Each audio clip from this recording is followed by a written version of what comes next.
fer avec le pouvoir, bras de fer qui ont d'ailleurs le plus souvent tourné en sa faveur. Autorité morale du M5-RFP, mouvement du 5 juin, rassemblement des forces patriotiques, il est aujourd'hui considéré comme l'une des personnalités les plus écoutées, par conséquent les plus influentes du Mali. Après la chute donc du régime d'Ibeka et à la veille de l'ouverture de la phase finale des concertations nationales sur la transition, l'imam qui se défend de toute ambition politique et compte tout simplement continuer à diriger la prière, a accepté notre invitation pour nous parler de son combat et de sa vision pour le Mali. Merci donc Mahmoud Dicko d'avoir accepté cette invitation.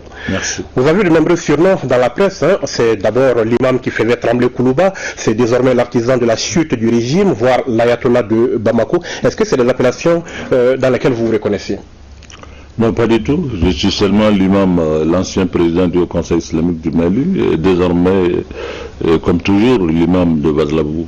Voilà. Mais c'est des surnoms que vous croyez mériter quand même? Non, je crois que c'est des surnoms qui sont venus. Mais ceux qui l'ont dit, c'est ceux qui savent si je le mérite ou pas. Pas moi, personnellement. Ce que je mérite, c'est l'imam. Alors, au lendemain de la chute du président Ibeka, vous auriez dit que votre mission était terminée et que vous avez l'intention de retourner diriger la prière à la mosquée, chose que vous n'avez d'ailleurs jamais cessé. Quelques jours plus tard, on vous entendait pourtant recadrer les choses. Est-ce que vous aviez finalement annoncé de façon prématurée la fin de votre mission?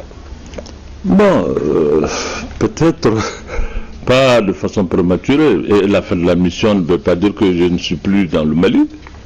La mission ne finit jamais tant qu'on vit.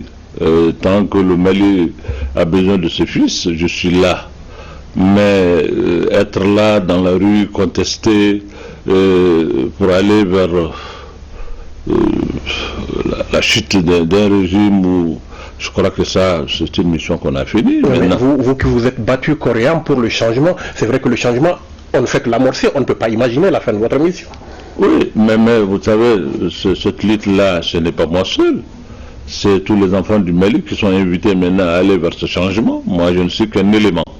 Et je pense réellement que j'ai joué ma partition, c'est de faire en sorte qu'on arrive à une situation qui nous permet d'amorcer et d'engager un changement.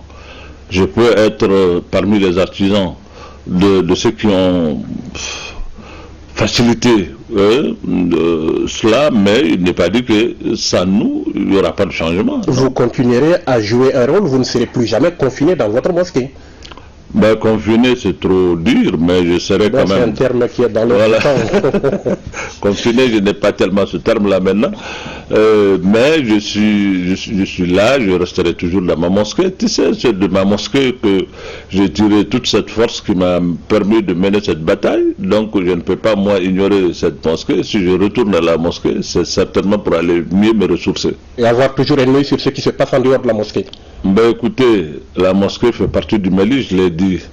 Moi, je pense réellement que tout citoyen, partout où il est, qu'il soit au marché ou à la mosquée ou ailleurs, il doit avoir un œil sur ce qui se passe dans son pays. Alors, vous avez notamment déclaré par la suite, on ne donnera désormais à personne un chèque en blanc pour la gestion du pays. Vous dénonciez notamment le cavalier seul du CNSP en ce moment. Est-ce que depuis les choses sont rentrées dans l'ordre, les choses ont évolué comme vous voulez?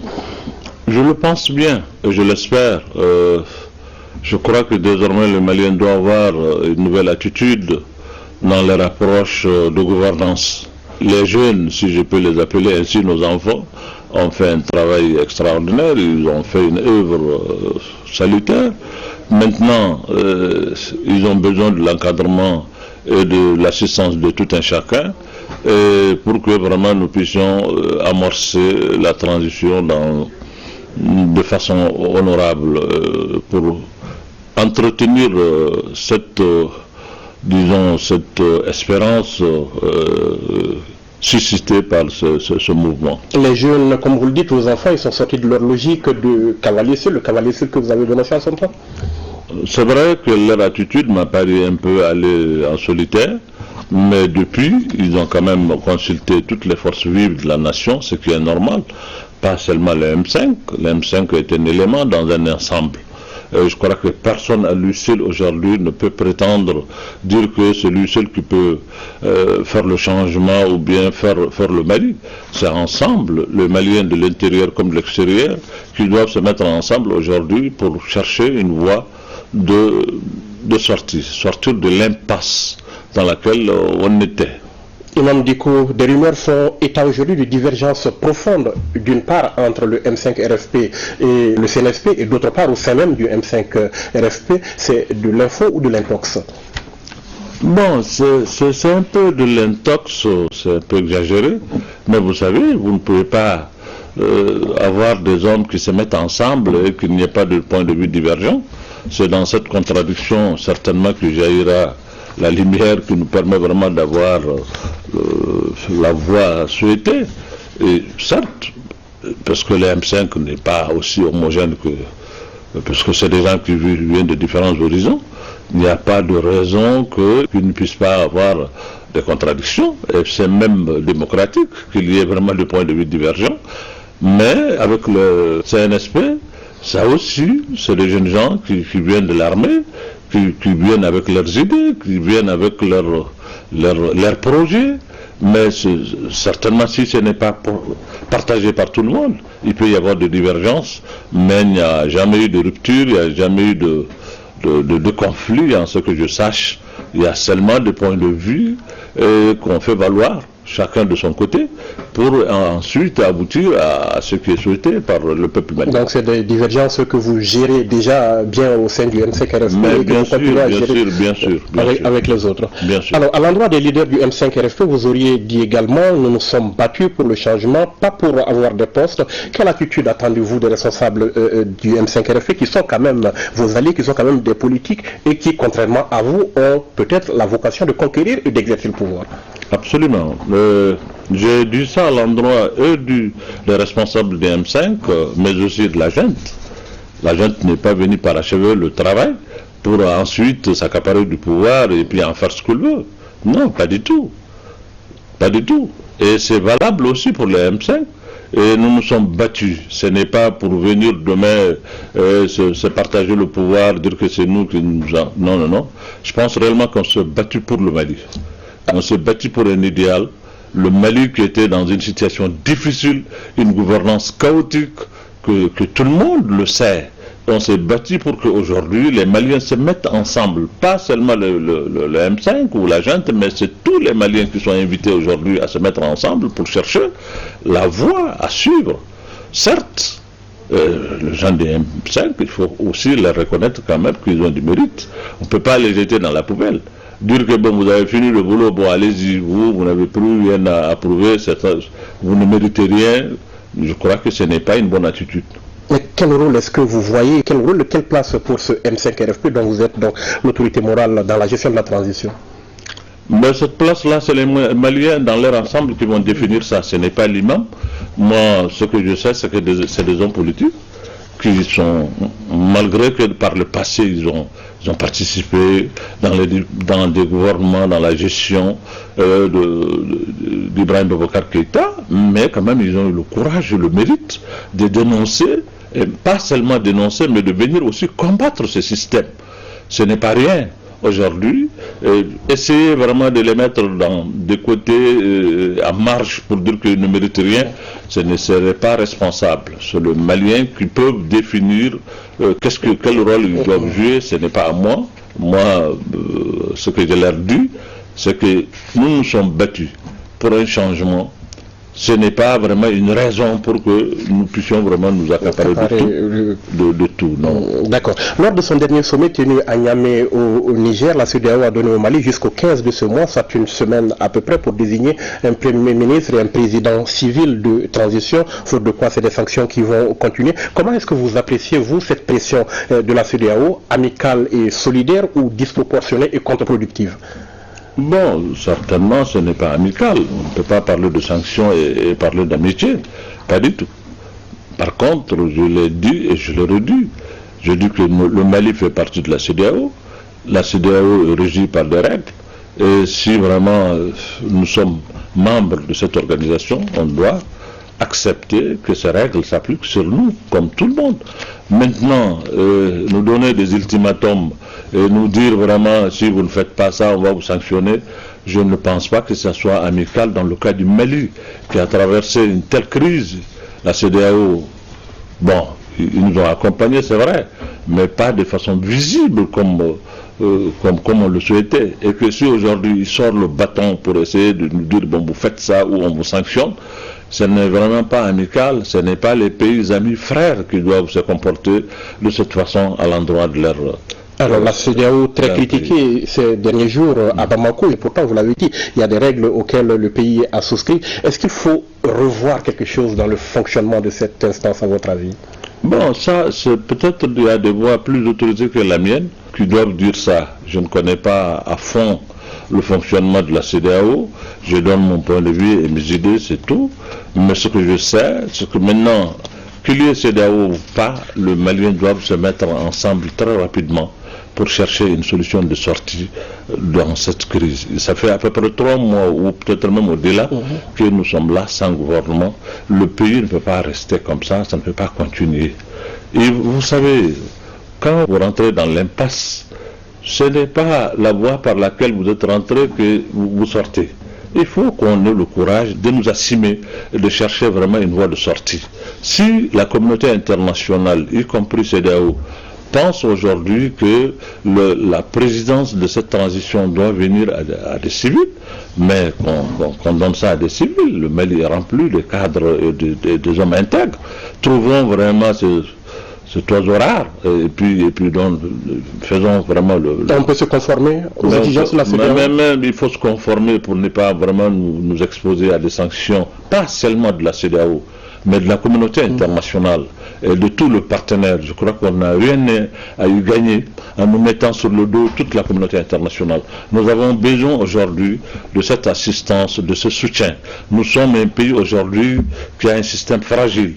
Nous faisons, enfin, face à une situation sécuritaire qui est vraiment très critique et il faut en tenir compte. Le Mali n'est pas que Bamako, le Mali c'est ailleurs aussi. Et donc il faut intégrer tout cela. Il y a peut-être 75% de notre territoire qui n'est pas sous le commandement du Mali, le contrôle du Mali.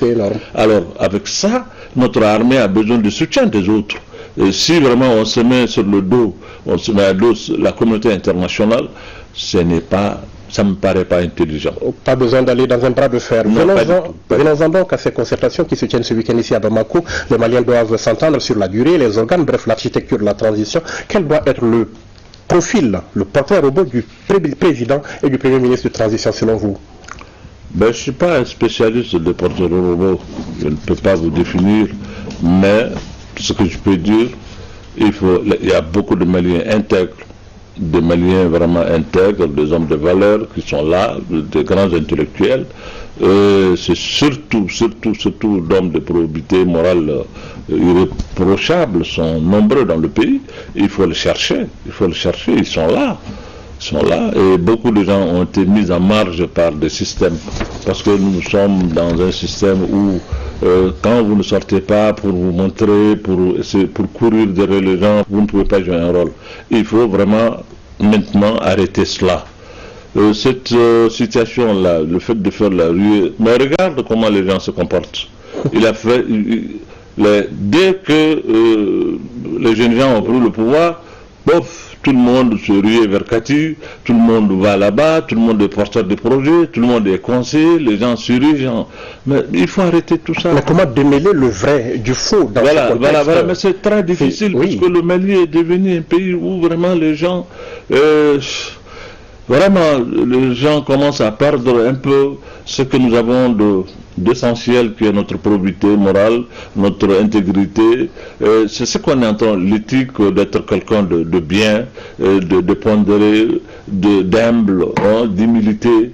Ces caractères-là sont en train de partir. Maintenant, on s'en fiche, on sort, on va, on cherche, c'est tout. Et ils sont envahis, ils n'arrivent même pas à savoir qu'est-ce qui est vrai, ce qui ne l'est pas. Il faut arrêter ça. Alors, pour revenir à ce portrait robot, intègre, homme de valeur, intellectuel, probité morale, c'est un peu votre portrait, non? Absolument. Absolument. Non, votre portrait à vous, Moi? Oui. Non, bon, ça c'est vous qui le dites. Oui, c'est moi qui le dis, c'est votre portrait, non? Mais moi je ne suis pas, ma vocation n'est pas de diriger un pays. Moi je l'ai dit et je le redis. Ce que je sais faire de mieux, c'est diriger la prière, je m'en tiens à cela. Mais Mahmoud Dicko, vous avez dit en son temps à votre grand frère Ibrahim Boubacar Keïta, écoutez votre peuple, et si le peuple M5 est au-delà, le peuple demandait à Mahmoud de jouer ce rôle, est-ce que Mahmoud va écouter son peuple ou pas? Mais le peuple doit savoir ce que Mahmoud sait faire et ce qu'il ne sait pas faire. Diriger un pays demande beaucoup de choses que Mahmoud ne possède pas. Je peux avoir portrait certainement moral ou engagement, mais ça ne suffit pas pour diriger un pays. Il y a beaucoup d'autres paramètres qu'il faut avoir pour diriger un pays. Et ça, moi, je le dis, je ne l'ai pas. Et je n'ai pas la prétention de dire que j'ai tout ce qu'il faut pour diriger un pays. Je ne peux pas le dire. Et si moi, personnellement, je sais que je ne peux pas, pourquoi mon pays ou mon peuple doit me pousser à aller vers ce que je ne peux pas faire? Pour que je sers mon pays, il faut le faire dans des choses où je suis vraiment excellent. Et ça, c'est diriger la prière. Oui, bien sûr. Autre question, la durée de la transition, la CEDEAO veut 1 an, tandis que certains au Mali voyaient la chose s'étendre à 2-3 ans. Vous êtes quelque part au milieu, mais est-ce que 1 an de transition, c'est envisageable dans ce contexte pour vous? Ben, écoutez, 1 an, c'est peut-être peu, mais il y a des dates aussi qui ont été invoquées, c'est un peu trop. Je pense réellement que moi, j'envisage 1 an, 18 mois maximum. Parce qu'il ne faut pas s'éterniser dans une transition. La vocation d'une transition, ce n'est pas de bâtir le Mali, c'est de mettre seulement les jalons, de baliser la voie pour un futur régime qui viendra par des élections. Mais quelles sont les principales missions qu'il faudrait assigner donc à cette transition, vu quand même l'étendue de ce qu'il y a à régler au Mali? Oui, l'étendue est telle que si vous demandez à une transition vraiment de régler le problème, alors que nous avons donné ce pays à des gens qui ont dirigé pendant des décennies, et ça n'a pas été réglé, ça veut dire que la transition à elle seule ne peut pas. Maintenant, comme je l'ai dit, il faut mettre les jalons, elle est vraie. Les jalons vraiment d'une réconciliation réelle. Les jalons vraiment de trouver le moyen vraiment de réduire en tout cas cette situation sécuritaire qui est précaire dans le pays. Vous savez, quand je parle de réconciliation, je l'ai lié à la sécurité, parce qu'aujourd'hui, nous avons des multitudes de milices dans le pays. Vous ne pouvez pas avoir des milices dans tout le pays et avoir la paix. C'est pas possible. Il faut trouver une réconciliation qui va instaurer la confiance entre les différentes communautés qui habitent notre pays. Parce que notre crise, cette crise, ce qui la distingue ou la différencie de toutes les crises que le Mali a connues, de coup d'État de Modibo Keïta jusqu'à nos jours. Le régime de Modibo Keïta est parti, mais la nation malienne a demeuré. En 1991, nous avons eu l'insurrection, le coup d'État, mais la nation malienne a demeuré.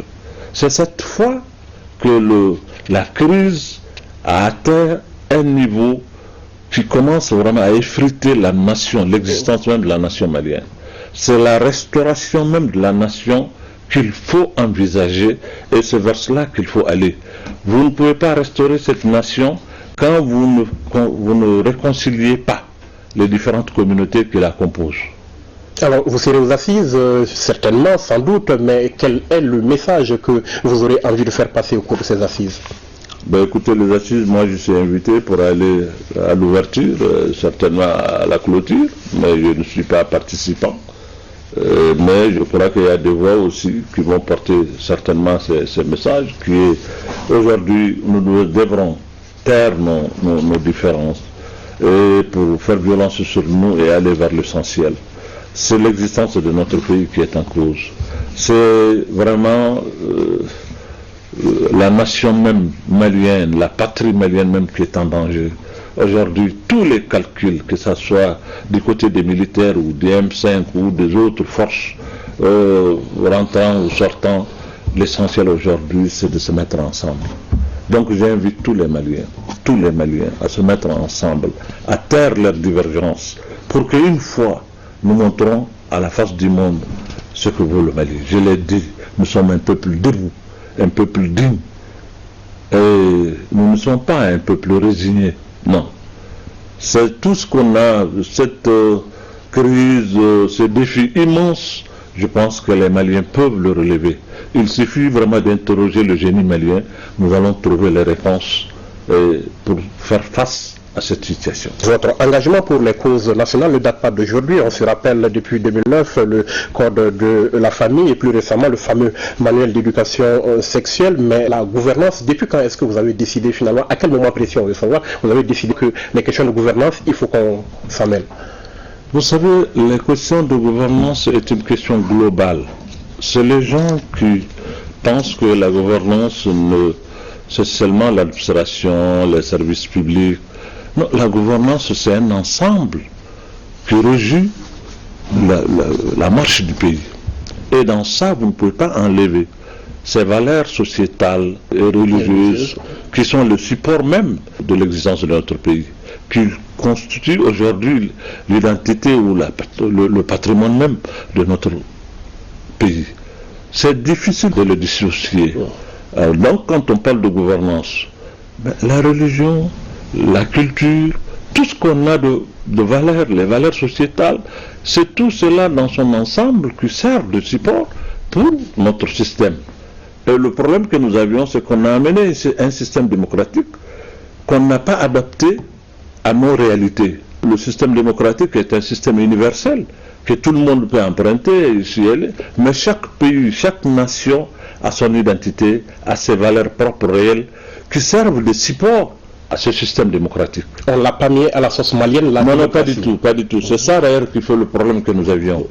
C'est parce qu'on nous a donné un système démocratique en vrac, un système démocratique en vrac, avec la presse, avec, je sais pas, le multipartisme, avec sans baliser les choses et mettre ça dans la sauce malienne pour que ça soit consommable réellement pour les Maliens. Et tout ça est à revoir aujourd'hui. Oui, absolument. Lors de la contestation au plus fort de la crise, vous avez lancé à l'endroit de la France, nous sommes un peuple souverain qui doit être respecté. Qu'est-ce que vous dénonciez ce jour-là? Une ingérence de la France dans les affaires intérieures du Mali?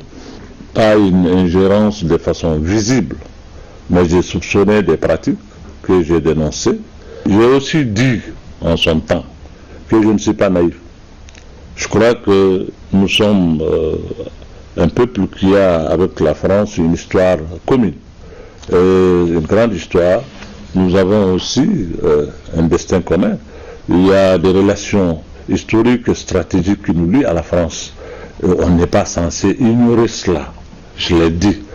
Mais cela n'empêche pas que de dénoncer quand il le faut des positions de la France que nous pensons être n'est pas amicales.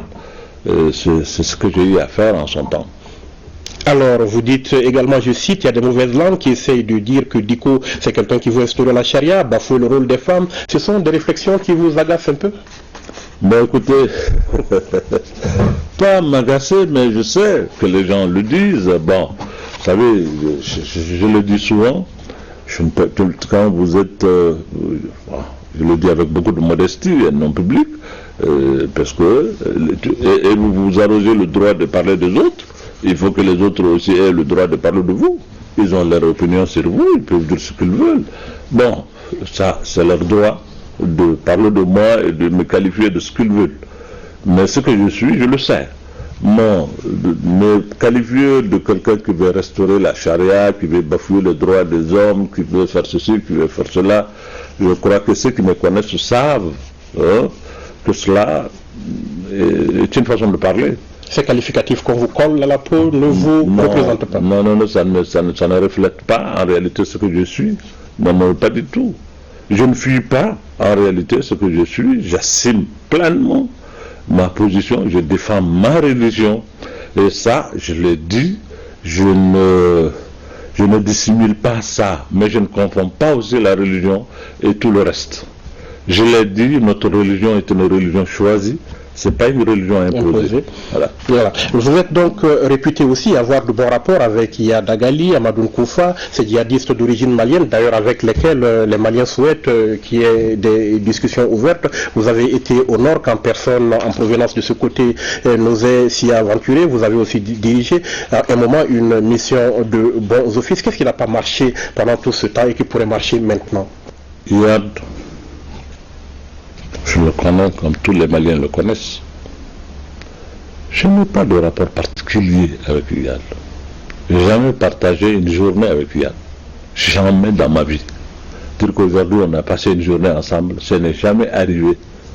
Si on a passé 30 minutes ou 1 heure de temps peut-être dans une mosquée, je ne sais pas. Donc, un rapport particulier, les gens le disent, mais il a été avec des gens à Bamako, avec lesquels il partageait beaucoup de choses. Ils chantaient ensemble, ils dansaient ensemble, ils faisaient autre chose ensemble. Et il y a des gens qui vont chez Iyad, ils mangent de mouchoui avec lui, chez lui, à Kidal. Il était dans un parti, il appartenait à un parti, il a exercé des fonctions au Mali. Il a des parents, il a des proches. Vous voulez dire qu'il est proche de beaucoup plus de gens ici que de vous? Absolument. Mais moi, je n'ai pas à faire trop l'hypocrite pour dire que non, je ne le connais pas. Non, je le connais. Comme je connais Amadou Koufa, je connais d'où il vient. Son village est un village qui est dans le socle de Niafengue. Ce n'est pas un extraterrestre, c'est un Malien. Les gens le connaissent. Et il a étudié avec des gens, il a des parents, il a des proches. Vous ne pouvez pas dire à quelqu'un qui est du Mali que vous ne le connaissez, vous pouvez ne pas le connaître parce que vous êtes d'ici, mais quelqu'un qui est du Nord, nous sommes du même country, peut-être qu'on a étudié par-ci, par-là, nos chemins se sont croisés un jour, dire que je ne le connais pas parce qu'aujourd'hui il est dans cette situation, je le connais. Moi, ce que j'ai dit au début, quand cette situation-là a commencé, j'ai dit aux autorités maliennes, puisque nous connaissons la personne même d'Iyad, on sait qui il est, on connaît Amadou Koufa. Mais essayons de les récupérer, de parler avec eux, faire en sorte vraiment de les tirer de cette affaire pour qu'ils ne nous engagent pas dans une aventure sans issue. Si on les laisse, ils seront trop faciles dans les mains des autres qu'on ne connaît pas, qu'on ne peut pas maîtriser, qui sont ailleurs, qui viennent d'ailleurs. Alors, est-ce que c'est ce que vous avez envie de faire aujourd'hui quand vous appelez les chefs religieux musulmans et chrétiens à se joindre à vous pour une tournée à l'intérieur du pays après avoir appelé les populations du centre à déposer les armes et à faire la paix? Est-ce que c'est ça que vous avez envie de faire aujourd'hui? Mais écoutez, moi je ne ménagerai rien quand il s'agit vraiment de la paix, de la stabilité dans mon pays. Maintenant, comment est-ce qu'il faut le faire? C'est aux Maliens de définir cela. On verra ce qu'il faut faire, mais je ne ménagerai aucun effort pour qu'il y ait vraiment la paix, la stabilité dans notre pays. Le pays a assez souffert, les Maliens ont assez souffert. Dans le centre du Mali, les gens se sont entretués, des villages ont été brûlés. Allez-y interroger les habitants de cet endroit. Pour quelles raisons vous vous entretuez? Ils ne le savent pas. Ils ne peuvent pas vous dire le pourquoi. Ils te disent seulement l'autre l'appelle, moi je suis devant. Mais et alors, et après? Ils ne peuvent pas te dire. Il n'y a rien. C'est une manipulation. Les gens ont instrumentalisé cette affaire-là pour opposer des populations, des communautés qui ont vécu ensemble des millénaires. Et maintenant, il faut que ça cesse. Et les Maliens doivent s'y mettre pour que ça cesse. Alors, la tournée à laquelle vous réfléchissez, elle prend forme? Ben écoutez, il est peut-être trop tôt de dire que ça prend forme, mais j'y pense. Inch'Allah, je pense que si les choses vont rentrer dans l'ordre, on va commencer. Maintenant, ce qu'on souhaite, c'est que cette transition-là, au moins, débute, pour que le gouvernement s'installe et que le Mali quitte dans cette incertitude. Et ensuite, nous allons accompagner ce qui va être fait par des tournées, par des appels, par tout ce qu'il faut pour restaurer la confiance entre les différentes communautés de notre pays. Alors, il y a un peu plus d'un an, vous lanciez la CEMAS, la coordination des mouvements, associations et sympathisants de l'imam Mahmoud Diko. Beaucoup ont estimé que c'était votre entrée officielle en politique. Jusqu'où compte aller ce mouvement? Est-ce qu'il a l'intention de jouer un rôle dans le prochain scrutin présidentiel? Peut-être il faut poser cette question au coordinateur de la CEMAS, parce que moi je ne participe pas aux réunions de la CEMAS, je ne définis pas la politique de la CEMAS, je suis seulement le parrain. On a entendu le coordinateur dire nous défendons les positions, les convictions de l'imam Diko. Là où l'imam Diko il est, nous sommes là-bas. Donc, écoutez, vous allez lui poser la question, il va vous dire ce que lui-même lui a dit. Si tel est le cas, attendez-le, vous allez l'inviter un jour, peut-être il va vous dire. Vous n'avez pas envie de nous dire si vous comptez jouer un rôle... Moi, j'ai dit que je retournerai dans ma mosquée. Oui, vous personnellement, oui, mais on vous croit bien sûr, mais la CEMAS en tant que mouvement, à défaut que son parrain soit roi, peut être faiseur de roi. Est-ce que vous êtes dans cette logique-là? Mais moi, je ne suis ni roi ni faiseur de roi, et personne n'est faiseur de roi. C'est le bon Dieu qui fait les rois, il défait les rois. Je suis un croyant. cette façon de parler, c'est certainement les autres dans leur culture qui pensent que vous êtes faiseur de roi. Pour nous, ça s'approche même au blasphème. D'accord. Le roi, c'est lui qui le fait, c'est Dieu. Je n'ose pas blasphémer devant l'imam, donc je retire ce que j'ai dit. Voilà. Vous entretenez, vous l'avez dit, des rapports particuliers avec le shérif de Nioro. On ne l'a pas trop entendu depuis, après la démission donc, du président Ibeka. Comment est-ce qu'il a réagi à ces événements? Est-ce que vous l'avez eu depuis? Oui, bien sûr, il a réagi positivement. S'il y a une autorité religieuse qui a combattu le système, le premier, c'est d'abord le shérif de Nioro. Acharaf Sharafa, comme j'aime à le dire, il n'a jamais reculé dans ça, il n'a jamais varié, il n'a jamais changé. Et quand c'est venu aussi, il a salué ça positivement. Des nouvelles de votre aîné, Ibrahim Boubacar Keïta, de son premier ministre, votre fils, Boubou Cissé? Oui, Ibrahim Boubacar Keïta, j'ai entendu qu'il est bien arrivé. Qu'il a commencé à être consulté, c'est ce que j'ai appris. Voilà. Mon fils, je suis vraiment peiné, vous savez, quand je parle de lui, ça me fait de l'émotion. Il est dans les mains, enfin, des autorités en place. J'espère bien qu'il va très bien. Voilà, je ne l'ai pas vu. Je ne peux pas dire plus que ce que j'entends. Un dernier mot à l'endroit des Maliens avant de quitter notre plateau, Imam Dicko?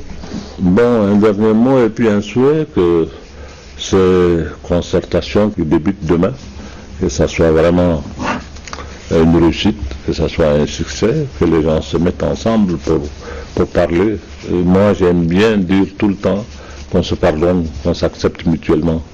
Le pardon n'exclut pas la justice ou le droit, mais le pardon est une attitude que tout être vraiment sensé, qui est porteur de valeur morale, doit avoir en soi.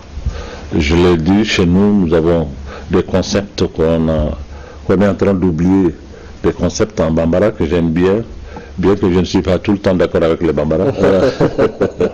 Mais j'aime bien le haketo, yafama. Je dis ça, c'est des concepts qui ont tendance à être oubliés. Alors ça fait partie de nos valeurs. C'est ça le vivre ensemble, le fait d'accepter l'autre. Toujours, tu entends moins ça maintenant. Haketo, non. Yafama, tu n'entends. Ce que tu entends, c'est mon souris. Voilà, tu vois comment l'injure est mon dessoué. Voilà, c'est des injures, c'est des comportements qui n'honorent pas notre société. Il faut qu'on revienne à des fondamentaux de notre société qui est la tolérance, l'acceptation de l'autre, et puis le dépassement de soi, l'humilité. C'est ça qui caractérise le Malien. C'est avec ça que nous sommes forts. Ce n'est pas avec la violence ou le rejet de l'autre. Merci. Merci, Imam Dicko, d'avoir répondu à ma question. C'était un plaisir. Merci beaucoup. Bien, merci. Merci, mesdames, messieurs, d'avoir été avec nous. Rendez-vous la semaine prochaine pour un autre numéro de l'invité de la semaine. Bonne suite de programme sur l'ORTM.